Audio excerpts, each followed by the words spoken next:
the story of the 2025 Canadian election. We have to start this a little bit earlier. We're going to start 7 months ago to show how big of a lead Pierre Poilievre had at that time. Two-thirds of Canadians now disapprove of Justin Trudeau's performance as Prime Minister, according to a new Ipsos poll done exclusively for Global News. Conservative leader Pierre Poilievre remains the top pick for PM at 45%. Trudeau has 26%, and NDP leader Jagmeet Singh has 23%. Only 19% Poilievre is up. That's only 7 months ago. It cannot be overstated the commanding lead Pierre Poilievre had under a year ago. He was commandingly out in front literally the entire year. New poll from Abacus Data has more bad news for the Trudeau Liberals. Take a look at the numbers. Nationally, Conservatives are still enjoying a double-digit lead over all other parties, claiming 43%. Double-digit. They have over twice the vote of the Liberals right there. This video is from October 2nd, 2024. So aside from the polling, though, there's going to be a few stories I'll cover here. Pierre Poilievre, the leader of the Conservative Party, who just lost to Mark Carney, spoiler alert, had a lot more swagger before there was a lot of stakes. Okay. On the topic, I mean, in terms of your sort of strategy currently, you're obviously taking the populist pathway. What does that mean? Well, appealing to people's more emotional levels, I would guess. I mean, certainly you tap very strong ideological language quite frequently. Like what?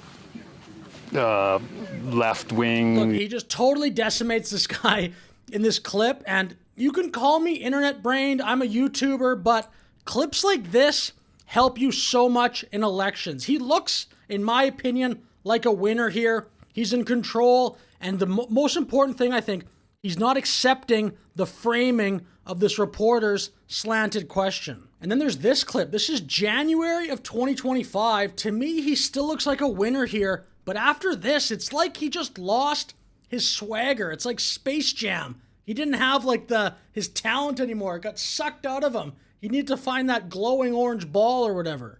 First day on the job, President Trump signed an executive order, the U.S. government only recognizing two genders, male, female. They're unchangeable. If elected as prime minister, is that something that you're going to kind of walk in line with, or what are your feelings on that executive order? Well, I don't know. Do you have any other genders that you'd like to name? Me personally? Yes. I'm just asking more so if you're in line with... You have to, in my opinion, do that as a right-wing person in politics. The liberal media doesn't care. The liberal media, by the way, this is certainly true in Canada, they don't care how often they hurt the feelings of the other side. They'll say whatever they want. Poilievre's still here, has swagger. He doesn't care if he's going to offend anybody. That, in my opinion, changed drastically when the stakes came up. But now we'll cover... Obviously, what threw a wrench in the Canadian election, it's got to be brought up. Donald Trump wins the 2024 American election. And we do have some breaking news from the decision desk. NBC News can now project that Donald Trump has won the state of Wisconsin, which means he is the winner of this race and will return to the White House as this country's 47th president. So Donald Trump becomes the U.S. president. In Canada, the prime minister, at this point, it's still Justin Trudeau. And this is where Governor Trudeau, all that talk started. After Donald Trump made a late-night jab at the Prime Minister, calling him the governor of the great state of Canada, the immigration minister compared it to an American cartoon famous for blaming Canada. It sounds like we're living in an episode of South Park. The comments, though, from Trump about Canada did not go away as Trump became more and more critical of the current trade deficit America has with Canada and just some of the practices between the two countries. We don't need anything. So why are we losing $200 billion a year and more to protect Canada? And I said that to, as I called him, Governor Trudeau. I said, listen, what would happen if we didn't subsidize you, if we didn't, because we give them a lot of money. We help them. As an example, we're buying icebreakers. And some people think this is the reason Poilievre lost. I don't agree with that. I think Poilievre made a ton of mistakes, which I'll get to. But there's no doubting this talk had a huge impact on the Canadian election. As was mentioned at the beginning of the video, Justin Trudeau, for quite some time in Canada, was seen very unfavorably. He eventually did resign just a few months ago. Breaking news overseas right now. Canada's Prime Minister Justin Trudeau will step down as leader of his party and his country. Our US correspondent Jonathan Kersley is following developments. Jono, good morning to you. He's recently been facing mounting battles. Mounting internal. So following this, the question became, who would replace him as the leader of the Liberal Party? A little bit later, that question was answered as Mark Carney replaced Justin Trudeau as the leader of the Liberal Party and really the Prime Minister of the country.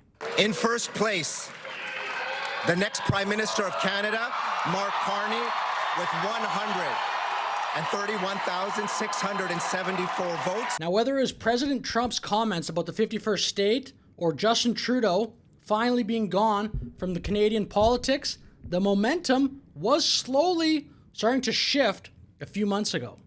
The Liberals were polling 30 points behind Pierre Poilievre's Conservatives, and an election was due by October at the latest.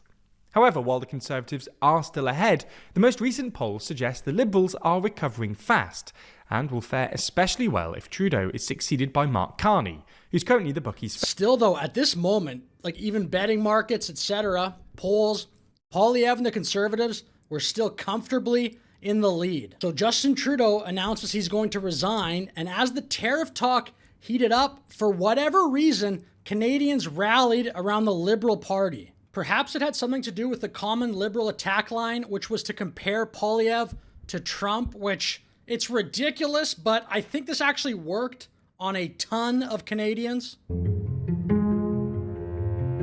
Everything is broken. Everything is broken.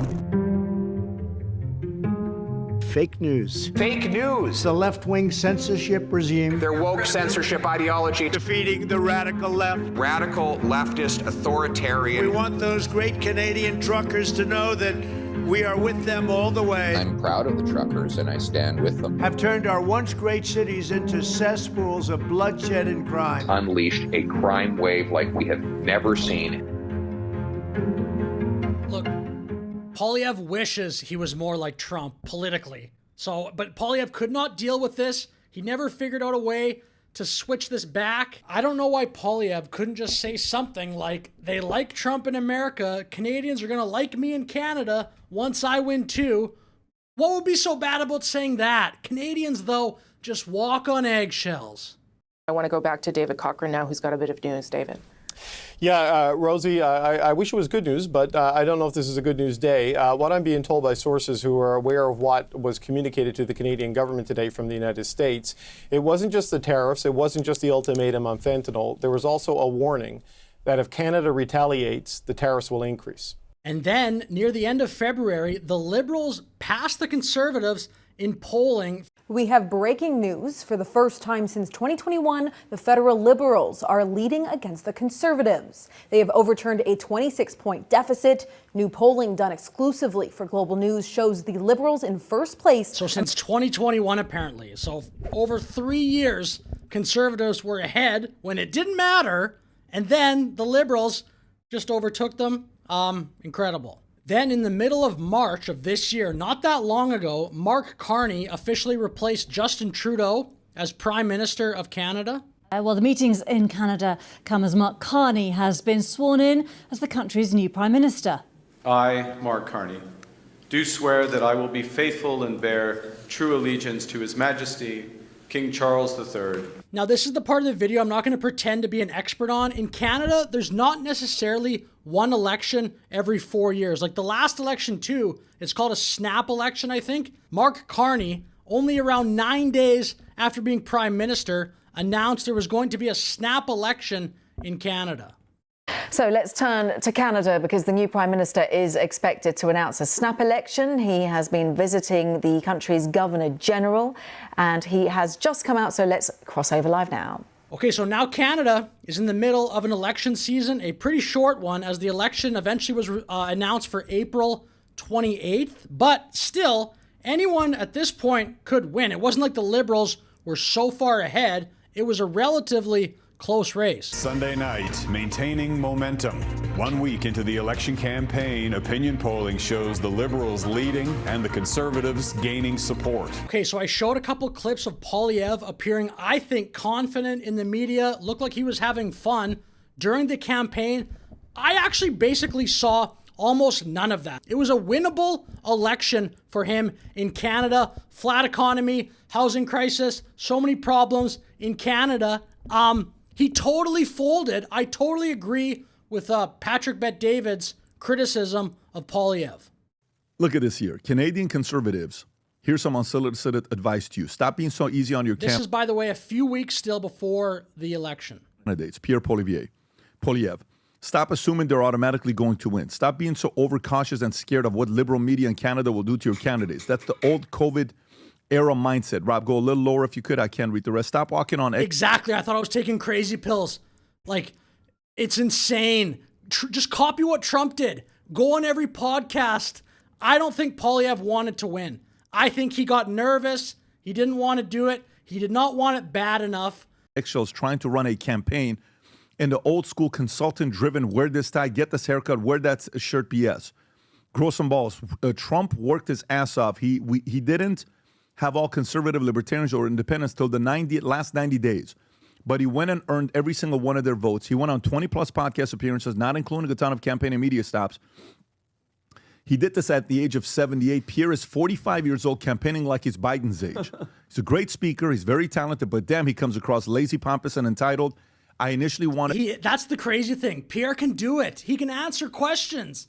He's funny. He just didn't do it. There's not one moment I can think of from the campaign where he had a good moment. Not one. Trump had 200. Wanted to help him, but at this point, my concern is more about the people whom I love in Canada to get a candidate that will fight for them.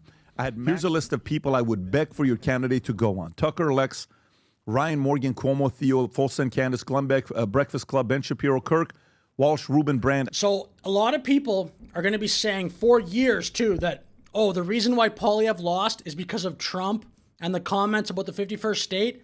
It had part of it, but I firmly believe it was still a winnable election. Poilievre hopped right into the liberal paradigm. He was, at many times, it was hard to distinguish between his position and Carney's position. You should know, we welcome people to this country. Sure, bring your culture, bring your traditions, bring your family, but do not bring foreign. Look, that's the conservative message in Canada. What is Canada? An airport layover? How about go to Canada, be Canadian? What is this? Conflicts onto our streets. We're going to have peaceful streets again, and we're going to be united. All of us should. Look, this is supposed to be like a strong message to stop all those protests on the streets. This is the conservative option. Go to Canada, do whatever you want, bring your family. It's very difficult to tell at many times who the liberal is, who's the conservative. All right, now we're going to skip ahead to election night itself because the campaign, pretty uninteresting in my opinion. The debates, relatively boring.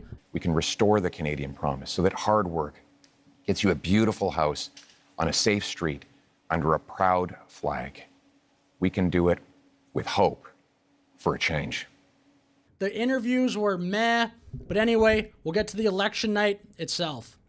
Canada's Prime Minister Mark Carney has declared victory in the country's general election, seen as one of the most consequential in its history. After his win, Mark Carney addressed directly what many Canadians see as an almost existential threat posed by their North American neighbour. Canada has so many other problems. That's just such clown world. So many Canadians, though, bought into that. Oh, Donald Trump, whatever the housing prices, young people can't afford to live.